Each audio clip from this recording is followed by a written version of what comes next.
If this video came across your feed, I'm sure you've already seen the massive growth of the health and wellness industry over the last couple of years. Fitness influencers, podcasters, wellness brands, holistic medicine, seed oils, microplastics, all these terms that you probably never heard of 10 years ago are just exploding onto the scene. But like me, I'm sure this created a lot of confusion and paranoia. I'm scrolling through my phone on Instagram and it feels like every day there's a new product that I'm like, holy shit, that's bad for me too. Like my toothbrush has microplastics in it. So what's good? I'm Noah. Today we're going to be looking at the health and wellness industry, its recent growth, and why people might be confused with just all the noise around it right now. So recently the health and wellness industry has exploded, set a record high of $6.8 trillion in 2024. That was up 7.9% from 2023 to 2024. The entire industry's doubled in size since 2013. Why is this? Chronic diseases are through the roof and rising, still rising somehow. Another big thing is the average life expectancy is 4 years behind other developed countries, and that's even after we gained 2 years back from that dip in COVID. And that's with $4.9 trillion of spending in 2023, and I'm sure it's gone up since then, which is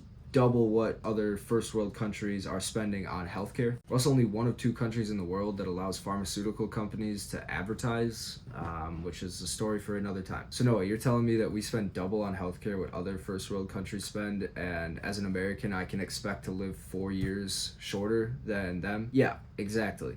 Modern healthcare is really good at emergency care, but not good at prevention care. There's not clear guidance on food, daily use products, sleep, exercise, exposure. All of these things are not available to most people. So because of that, people started looking elsewhere. The internet, as you know, has made information insanely accessible to everyone.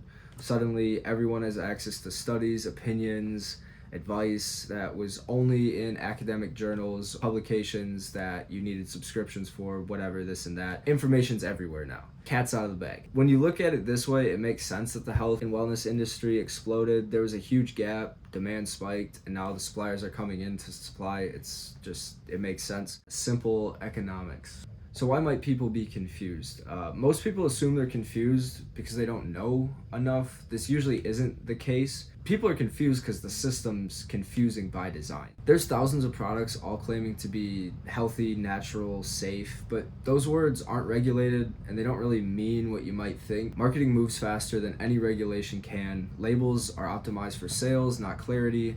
And research doesn't translate cleanly into everyday decisions. One study will say something's fine, another will raise questions about it or say it's not, and then social media will take whatever study benefits them and amplify it to the extreme. And now you're left trying to make a decision without context. So most people don't need more information, they just need better filters. One word I see all the time that causes a lot of confusion is the word safe. Products considered safe, that usually means it's permitted for use.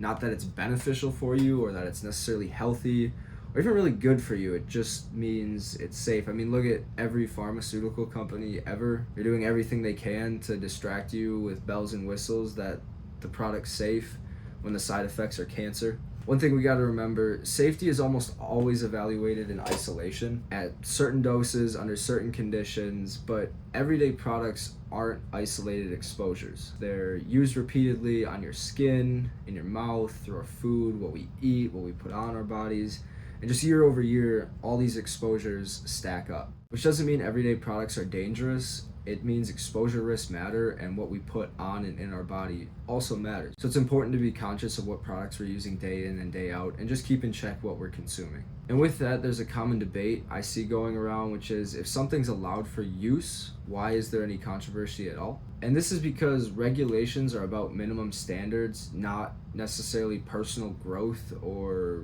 personal enhancement or personal health. Product data takes a long time to realize the true long-term effects that something might have on the human body. Think of vaping, when that first came out, it was a safe alternative to smoking, and now they're realizing, shit, the Chinese chemicals might be just as bad. So remember, most companies are optimizing for their profit, shelf life, and scale.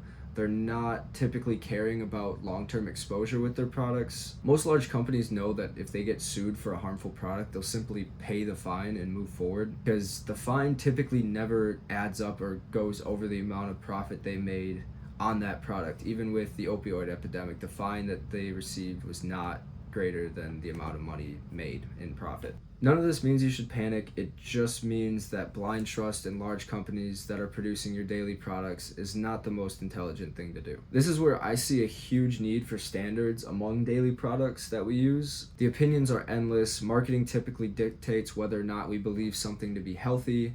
And at the end of the day, we as humans, we typically just stick to what's familiar. But standards are gonna enforce restraint. They ask, what are we measuring? Why does this category matter? How often is this used? What's the long-term exposure impact? As standards, they don't tell you what to think.